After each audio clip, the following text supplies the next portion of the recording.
The prairie stretched endlessly, painted gold beneath the sinking sun. Wind carried the dry scent of sagebrush, stirring up whispers from the earth as if the land itself remembered stories long buried. Out there, between ridges of rock and sprawling desert, time seemed older, slower, and heavier, like each moment was carved with a careful hand. In that stillness, a young woman leaned against the broad shoulder of a warrior, her lashes closing as though she had finally found rest. She did not plan to sleep, not in such a place and not with him beside her. But her weariness carried her off before she could resist. By the time her head settled against him, she was already lost to dreams. The world she had known was not this one.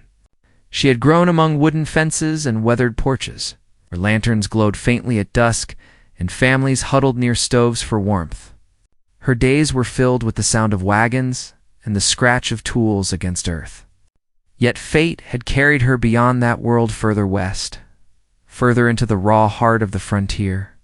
And now, here she was, wrapped in the wild silence of Apache country. Her body too tired to question the arm that did not move away from her.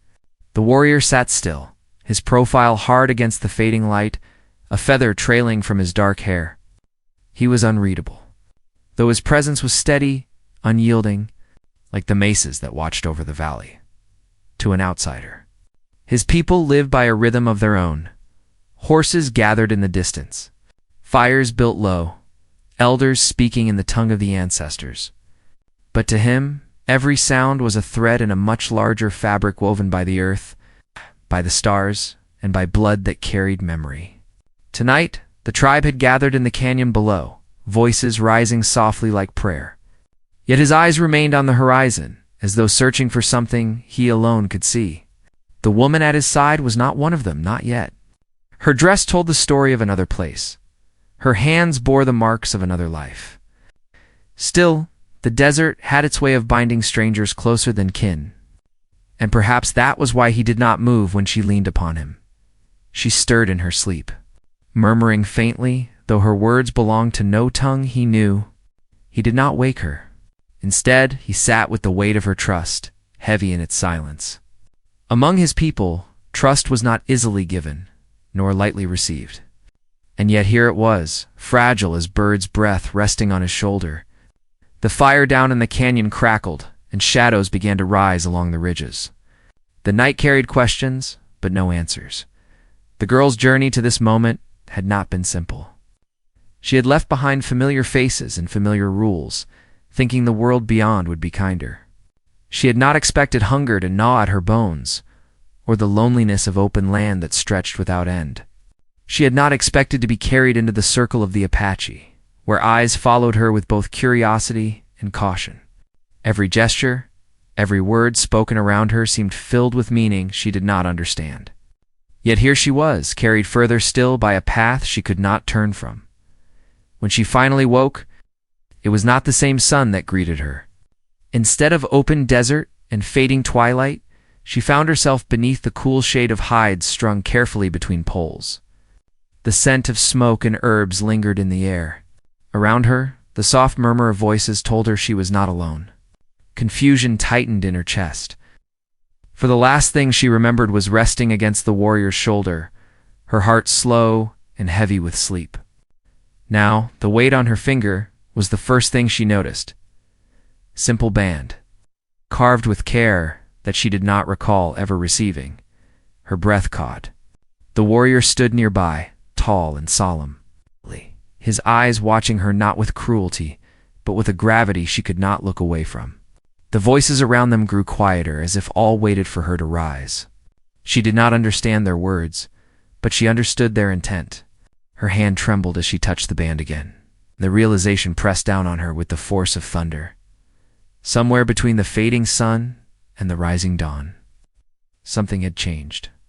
She had not only been carried into their camp, she had been claimed, bound in a way she did not yet understand. The murmurs of the tribe confirmed what her heart already feared. She had awoken not as a guest, not as a stranger, but as one of them, married into the Apache's world. With no warning and no path back to the life she had once known, her eyes found his. searching, demanding, pleading silently for answers. But he did not speak. He only stood there, unwavering, the firelight catching the beads and feathers that marked his place among his people. She realized then that whatever choice had been made, it was one she would have to live within, one that would change her life forever. The night deepened outside. The canyon walls seemed to close in. She clutched her hands together, her heart thundering louder than the drums she could hear echoing faintly from beyond the hides. What future awaited her in this land, bound to a man whose world was not her own? Was it protection or captivity? Safety or surrender? She could not yet know. But as her eyes lingered on him, one truth settled in her chest like a stone. Her life was no longer hers alone. And just as the thought began to take root, a voice from outside the shelter called sharply urgent, strained. The warrior turned his head, his body stiffening. The tribe's murmurs shifted into alarm, movements stirring like a sudden wind. She did not know the words, but she knew the feeling. Danger had come. Before she could rise, he was already moving toward the entrance. His hand brushing against the hilt of his weapon, the band on her finger seemed heavier than ever, pressing her into the earth. She wanted to call out, to demand what this meant, to beg for the truth, but the chance slipped away with him as he disappeared into the night. She sat alone in the shadows, her heart hammering against her ribs, knowing that when he returned, the answers might change everything again. The night pressed against the shelter walls as though the whole desert held its breath. The young woman remained seated, her fingers tight around the edge of her dress, the weight of the carved band digging into her skin each time she clenched her fist. Voices outside rose in a low, hurried hum. Men moved quickly, their steps steady and deliberate, and the sound of hooves rumbled faintly beyond the canyon. She could not understand their language, but the urgency needed no translation. Something was wrong, something serious enough to pull the warrior away without a word. The fire in the center of the shelter flickered low, shadows darting along the hides like restless spirits. She looked down at her hands again, at the ring that bound her to a world she barely understood. Married, though she had not spoken vows, though she had not agreed. The tribe seemed to have decided for her, or perhaps it had been him. But why? For protection? For necessity? For something else she could not yet name? Her heart stumbled at the thought, though the warmth of his steady presence still lingered faintly in her memory. Ow. Like the echo of a heartbeat against her ear. The murmurs outside grew sharper. Then came a paused silence that made her chest tighten before the thud of feet began again. She rose slowly, careful not to draw attention, and peered through a gap in the hide. The canyon was alive with firelight now, torches flaring as men prepared horses, women gathering children close. She caught a glimpse of him tall, his shoulders squared, his hair bound back as he spoke quickly to another. His expression was unshaken, though every muscle in his body seemed carved from alertness. He looked like the kind of man who could weather storms without bending. Yet tonight, even he moved with urgency. She pulled back before anyone could notice her watching. Her heart beat too fast, and her breath came shallow. Whatever was happening outside would soon reach her too, whether she wished it or not. She tried to steady herself, remembering her home. Her mother's voice humming by lamplight, her father's hands rough with work, yet gentle when they rested on her shoulder. That life seemed so far now, as if it belonged to another person entirely. Here, in this canyon, she was no longer a daughter of a small village, but something else, something she had not chosen and could not escape. The sound of drums rose in the distance, their rhythm low and steady, echoing against the cliffs. It was not music for celebration. It was warning, summoning, preparing. She closed her eyes and listened, and with each beat, her fear deepened. What danger threatened them now? Were outsiders drawing near riders from the towns who feared and mistrusted the Apache? Or was it another tribe, fierce and restless, challenging the land that was never fully claimed by one people alone? When the hide flap lifted, she startled, her body stiffening. It was not him, but an older woman, her hair streaked silver, her eyes lined with years of sun. The woman's face softened as she looked at the young stranger. Without words, she motioned for her to follow. The girl hesitated, then rose, her legs trembling, her thoughts spinning. She stepped outside and was immediately swallowed by the night air heavy with smoke, torchlight, and the pressing sense of unrest. The woman guided her through the camp. Men armed themselves with bows and lances, their horses restless, stamping the earth. Children clung to their mothers' skirts, wide-eyed and silent. Every face was sharpened by firelight, every gesture filled with purpose. Yet no one spoke to her. No one explained. She was swept along as though caught in a river too swift to fight. At the edge of the camp, the warrior waited. He turned as she approached, his gaze locking on her like steel. She thought for a moment he might speak, might tell her something, anything, but instead, he gave only a small nod, as if to assure her she was meant to be here. Then he looked away. Back to the horizon, where shadows shifted against the starlight, the older woman placed a blanket around her shoulders, firm but kind, before stepping back. The girl clutched the fabric, its weight both comforting and strange. She wanted to ask questions, but her tongue was heavy. She did not know their words, and even if she did, she doubted they would answer. Here her voice carried no power. The drums stopped suddenly. Silence fell again, deeper this time, stretching long enough to make her skin crawl. Then came a sound, faint at first, then clearer. Horses in the distance, more than one, their hooves cracking against stone. Men lifted their weapons. Women drew children closer. The girl's heart pounded, her breath catching in her throat. She searched for him, the warrior, and found him already moving forward. His steps silent, his body poised like a predator. His eyes narrowed as he scanned the canyon entrance, a feather in his hair catching the torchlight for an instant before he melted back into the darkness. He was leaving again, vanishing into the unknown to meet whatever threat approached. The girl's chest ached with questions that had no place to be spoken. Would he come back this time? Would she even live to see the dawn? She wrapped the blanket tighter, pressing her fingers against the band on her hand. Each heartbeat throbbed against the carved wood, as though reminding her that her fate was no longer hers alone. The older woman touched her arm gently, guiding her back toward the cluster of shelters. The girl followed, though her eyes lingered on the dark mouth of the canyon where the warrior had disappeared. She wanted to run after him, to demand the truth, to tear the veil of mystery that bound her life so tightly, but fear rooted her to the earth, back inside the shelter. The fire had burned low, leaving only glowing embers. She sat near them, curling her knees to her chest, her body shivering though the air was warm. Outside, the voices of the tribe ebbed and flowed, at times rising sharply, at times falling to a hush. She could hear the stamping of hooves, the occasional cry of a child hushed by a mother's hand. She closed her eyes, wishing she could wake from this and find herself back in her own bed, safe beneath familiar walls. But the weight of the ring on her finger told her there was no waking from this. Her thoughts wandered unwillingly back to the warrior. His silence frustrated her, yet his presence had steadied her in ways she did not understand.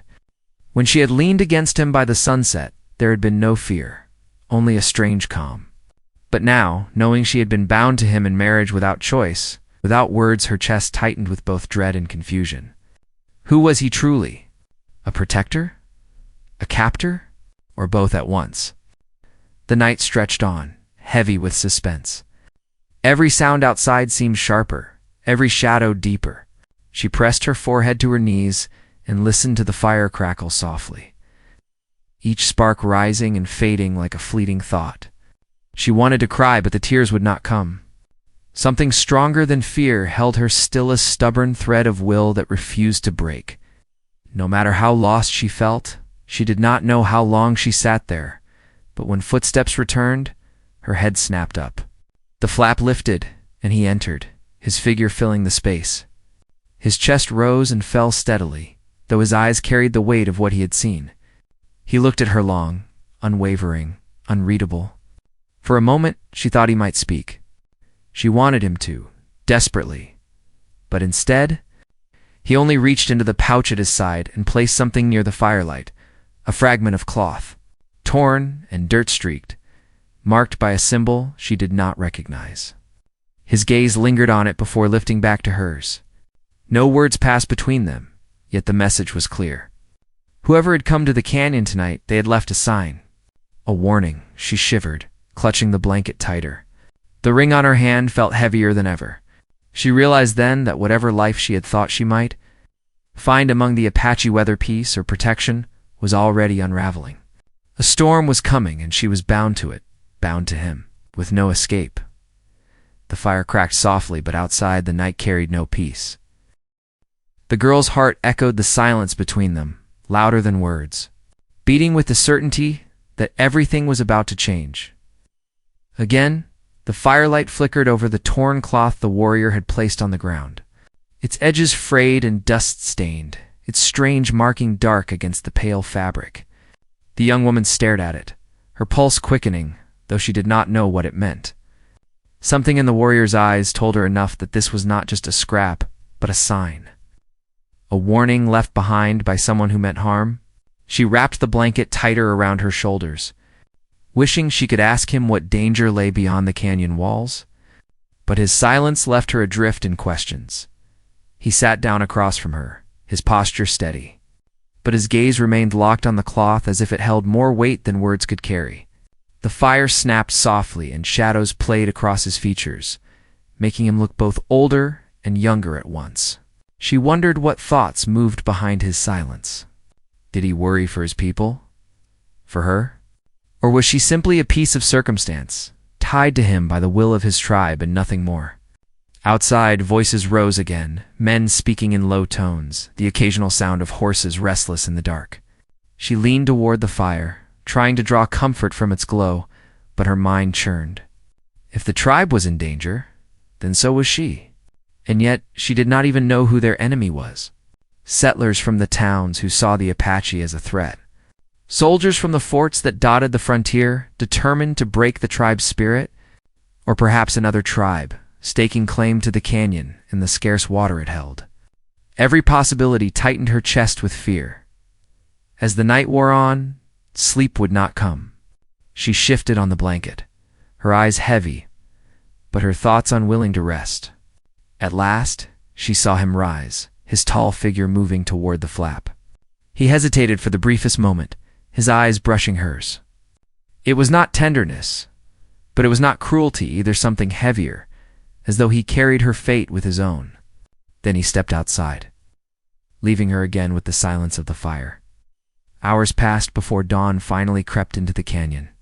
The first light painted the cliffs red, the air sharp with morning chill. The camp stirred to life, though the tension had not faded. Women moved quickly, preparing food and tending to the children, their hands swift and purposeful. Men gathered in groups, their voices carrying low and firm. The girl stepped out into the light, her eyes searching for him. She found him near the horses, speaking to another warrior, both of their faces grave. The older woman with silver hair appeared at her side, placing a bowl in her hands. She motioned for her to eat, her tone gentle, though the words were foreign. The girl obeyed, though her appetite was dulled by unease. She felt eyes on her children watching curiously, women measuring her with guarded expressions. She was not one of them, not truly, no matter what band rested on her hand. Yet she had been brought into their circle, bound by their customs. She wondered if they saw her as a burden or a sign of something more. As the day grew warmer, the girl noticed movement along the ridges. Warriors climbed the cliffs, their silhouettes sharp against the sky as they kept watch. Horses were tied near the canyon entrance, ready to move at a moment's notice. The air carried the weight of expectation, as though everyone waited for something unseen to appear. Later, she found herself near the stream that wound through the canyon floor, the sound of water soothing against the constant hum of tension. She knelt to wash her hands, her reflection rippling across the surface. For a moment, she almost did not recognize herself. The girl who had left her small village with hope for a better life seemed distant, placed by someone harder, wearier, with eyes too wide from fear. She touched the ring again, the band heavy with meaning she had not chosen, and whispered a prayer into the still air, though she doubted anyone could hear it. Behind her, footsteps broke the quiet. She turned to see him, the warrior standing near the water's edge. His presence filled the space, calm but unyielding. For a long moment, neither spoke. Then he knelt by the stream, dipping his hands into the water before lifting it to his face. The silence stretched between them, thick with everything unsaid. She wanted to ask him what danger loomed, what fate awaited them, why she had been bound to him without a choice, but her words faltered, trapped by the wall of language and silence that separated them. Instead, she studied him, the beads and feathers that marked his chest, the scars along his arms that spoke of battles fought and endured. He was not a man of ease or softness, but of survival. And yet, when his gaze met hers, something flickered there, something that unsettled her as much as it steadied her. It was not cruelty, but it was not mercy either. It was the weight of duty, of choices made not for want but for need. The sound of a horn echoed faintly from beyond the canyon, breaking the stillness. He stiffened, rising swiftly to his feet. Others heard it too. The camp stirred, voices rising, children pulled close. The girl's heart pounded as she looked toward the canyon entrance. Dust rose in the distance, and soon riders appeared, their figures small but unmistakable against the horizon. The warriors moved quickly, gathering near the entrance with weapons in hand.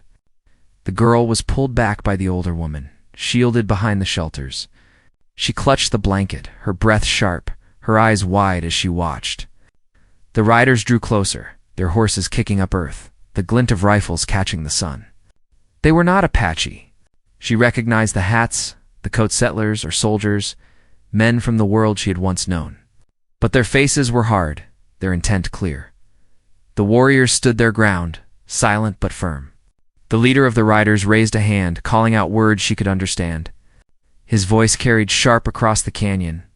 They demanded the tribe leave, abandon the land, surrender their weapons. Her stomach turned.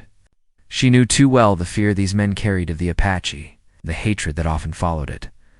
The warrior stepped forward, his shoulders broad, his expression unflinching. He did not raise his voice, but his reply carried with strength, firm and steady in his tongue.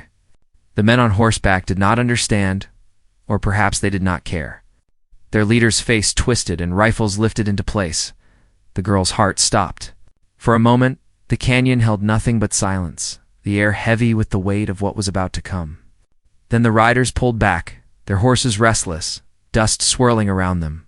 They did not fire, not yet, but their warning was clear. They would return. The tribe remained still until the riders vanished into the horizon. Only then did the camp exhale, the tension breaking into murmurs and sharp commands.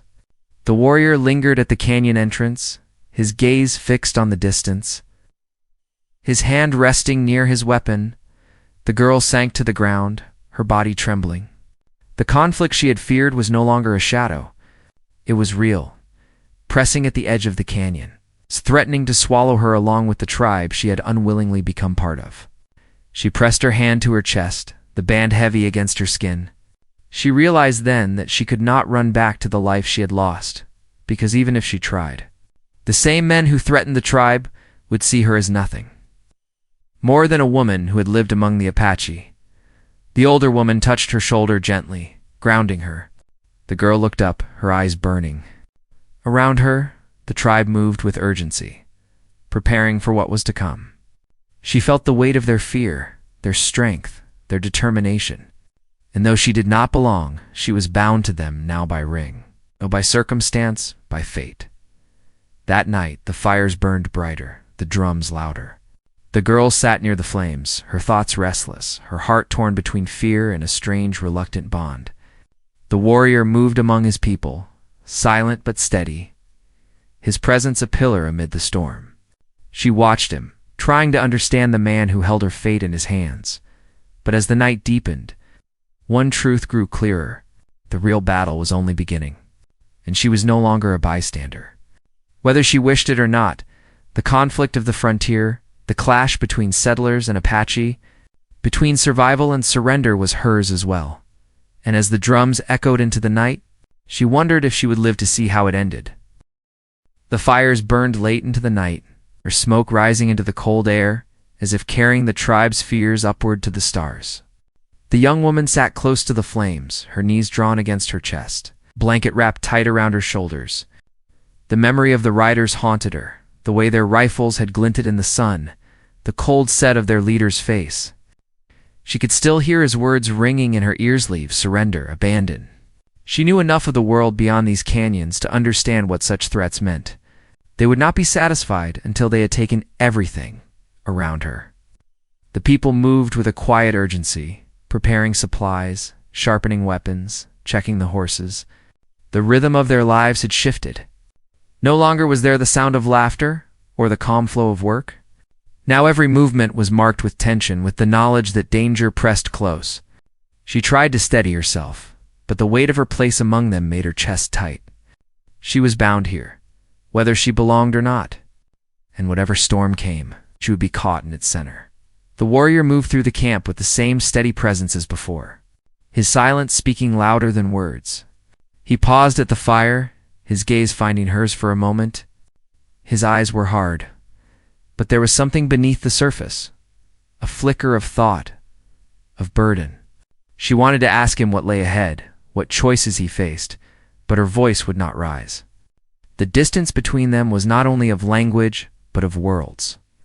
Yet in the heaviness of that silence, she felt something pass between them, fragile and unspoken. The drums began again, low and steady, echoing off the canyon walls. The men gathered in a circle, their voices rising in chants that carried into the night. The sound was both terrifying and grounding, as though it tied the people together against whatever enemy threatened them. She sat still, listening, her pulse matching the rhythm until she felt almost swept into it, as though her own fear was being bound to theirs. Later, when the camp had quieted, she found herself restless. She rose from the fire and wandered to the edge of the canyon where the moon lit the cliffs in pale silver. From there, she could see the vast stretch of land beyond, endless and shadowed, hiding both danger and hope. She thought of her home village again, the simple paths, the voices she had known since childhood. That life felt impossibly far now, as though it belonged to another person. She touched the band on her hand, the weight of it anchoring her to this place, this fate. Behind her, footsteps made her turn. He was there again, silent as always, his presence filling the space. For a long moment, neither spoke. Then he lifted his hand slightly, pointing toward the horizon. In the distance, faint but clear in the moonlight, dust rose. Riders again. Her breath caught, her body stiffening. He lowered his hand, his jaw set. There would be no peace. The conflict pressed closer, each hour sharpening the tension until it seemed the whole canyon might break under it by dawn. The camp was alive with preparation. Horses were saddled, weapons checked, food packed. The women gathered the children, their faces etched with quiet resolve. The men spoke in low tones, their expressions hard. She watched it all, feeling like a shadow among them, powerless yet tied to their fate. The older woman guided her to help with the children, pressing small tasks into her hands, grinding corn, carrying water. It steadied her, giving her something to cling to, though her thoughts spun with fear. The day stretched long, each moment heavy with waiting. Scouts returned from the ridges, their faces grim. More riders were gathering beyond the canyon, their numbers growing. It would not be long before they returned in force. The girl's stomach twisted as she listened to the murmurs, the fragments of words she could not understand but could feel in their tone. She wondered if she would live to see another sunrise. That evening, as the sun bled red across the sky, the tribe gathered once more. The warrior stood at the center, his voice steady as he spoke to his people. Though she could not understand his words, she heard the strength in them, the way the others listened with sharp focus. He was their anchor, their shield. Yet when his gaze drifted across the circle and met hers, she felt the weight of it press against her, as though her fate was bound to his in ways she still could not name. The night that followed was restless. She could not sleep, not with the knowledge that the riders were so near. Every sound seemed louder, every shadow deeper. She lay awake, staring at the fire's glow, until she heard movement outside the shelter. Rising quietly, she peered through the flap. Men were gathering near the canyon entrance, their figures dark against the moonlight. The warrior was among them, his stance firm, his hand resting on the shaft of his lance. Her chest tightened as she watched. She wanted to step outside to call to him, though she did not even know what she would say. Instead, she stayed hidden, her heart pounding. The men moved into the darkness, their silhouettes swallowed by the cliffs. Silence followed, heavy and suffocating. She pressed her hand to the blanket, her fingers trembling, her breath shallow. Hours passed before they returned, their steps weary but swift. Something in their eyes told her enough, the enemy was close, closer than ever. She sat frozen as the warrior entered the shelter, his face grim. He set his weapon down, the weight of it landing heavy against the ground. For a moment he looked at her, his eyes sharp with unspoken thought. Then he turned away, lowering himself to the earth with a heaviness that made her chest ache. The next day dawned with a silence more ominous than sound. The air was still, the canyon holding its breath. The people moved quietly, their faces set, their voices low. She felt it that today something would happen, something that would change everything. She stayed close to the older woman, her body tense, her mind restless. Every heartbeat echoed the drums that had pounded through the nights, each one louder than the last. By midday, dust rose on the horizon again, thick and undeniable. The riders were returning, and this time they were many. The girl's stomach dropped as she watched from the canyon floor, her breath caught in her throat. Horses thundered closer, the glint of rifles sharp in the sunlight. The men of the tribe stood ready at the entrance, weapons in hand, their bodies still but coiled. The warrior stood at their front, his figure steady against the storm that approached. His shoulders squared, his stance unyielding. He looked like stone carved against the sky. She could not tear her eyes from him, her heart pounding with fear and something else she could not name.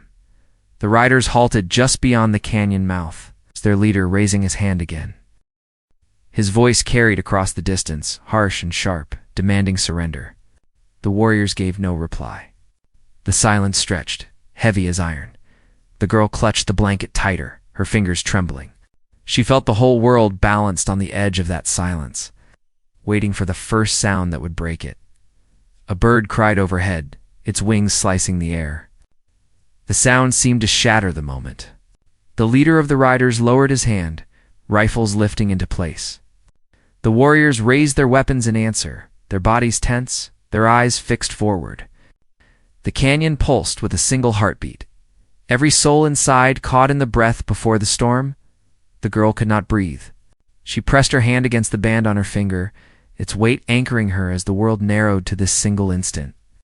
She knew the clash was inevitable now, that no words would stop it, no plea could turn it aside. She watched the warrior, her fate bound to his, and felt the pull of everything about to unfold. And then the air broke, shouts rose, hooves pounded, weapons clashed. The moment they had all feared had arrived. The storm was here. The canyon erupted in chaos as the riders surged forward, rifles cracking in sharp bursts that echoed against the cliffs. Horses screamed, men shouted, arrows whistled through the air. The young woman pressed herself against the shelter wall, her hands clamped over her ears, her body trembling with each thunderous sound. Smoke rose where gunfire struck, the acrid smell filling her lungs and making her eyes sting. Children cried, women pulled them close, rushing them deeper into the canyon where the cliffs gave some shelter, through the smoke and dust.